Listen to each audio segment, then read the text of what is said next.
How's everybody doing today? Good. Excellent, excellent. So this poem that I'm about to do is called My Honest Poem. It's just kind of about my testimony, my story. It was inspired by Psalms 34:6. For this poor man cried, and the Lord heard him and saved him out of all of his troubles. So I'm going to just go ahead and start it.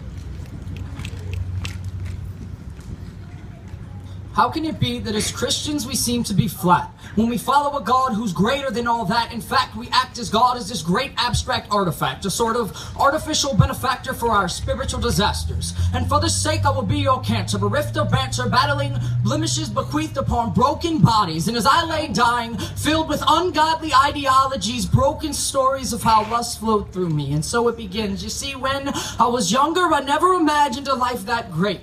Because all this built-up anxiety, it turns into hate. I'd set a pace that attracted gazes because I thought I was going places, but I was just wasted. And I tasted the serendipitous fate of my lover's embrace. And for a spell, I sat silently, submitting sins to sacrificial creatures, creating a captivating chronicle read by the author, and he knew he had some revisions to make. For God's sakes, man, get it straight. I saw unplanned fantasies, faking fights, and by the end of the night, I never felt quite right. It was like someone else had a hold of me. Holy, holy, holy, take hold of me. You see, I've been in a few plays, but my greatest role was Sunday. I played on cliches, throw my hands up when the person in front of me did, and shout, amen, when the preacher called me out on my sin.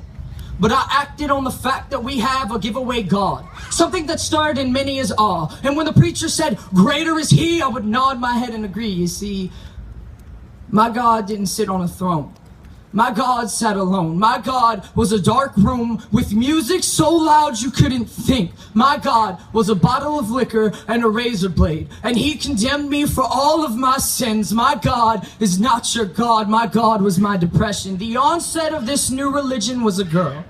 The clergy, my unwarranted hate for her, this deity, became known for my silence. It was affecting my guidance and averting my eyelids from the truth. I'd bid myself off to distraction, something to preoccupy my preoccupied mind. I tormented myself. I raised terror in my mind, assigned to align with the hatred that I had for myself.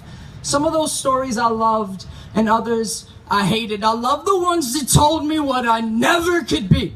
And I hated the ones that said God was reaching out to me. You see, for a time I hated your God because he was yours and not mine. People shared their testimonies and I shared that belief to some degree. But for me, it was easier to disagree. Nothing moved inside of me. My heart was made cold and I was unsold on what would behold me of the God that I was told he loves me. He loves me. You see, for a while I couldn't believe that anyone could. I felt as broken as the man who took those beatings for me. I felt a hurt like my side was pierced, so I pierced my own skin. And I was swallowed by him. You see, for a while I succumbed to my depression in the form of pressing a blade to a precise decision on my arm. It was calm. But that was well before the storm, and the storm came in the form of people leaving. I was suffocating and dry heaving, weaving in and out of a spiritual drought, about to denounce my faith in him. I was running away, but he followed me.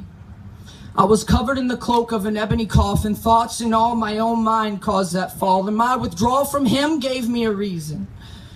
His ageless love and affections for someone who cursed his name, he claimed me. And his aim wasn't to tame away my affections, but to grasp a firm act of infatuation and of the spiritual saturation and offer the rest of restoration. He claimed me. He claimed someone who hated him, and I waited then to know patience again. An innocent imitation of a holy declaration, praising and raising hands to the sky. To the rest of the world I looked behind in his arms. His arms were nailed open, a sort of zealous opiate, committing to ease the pain of my sin, because it died on the cross with him.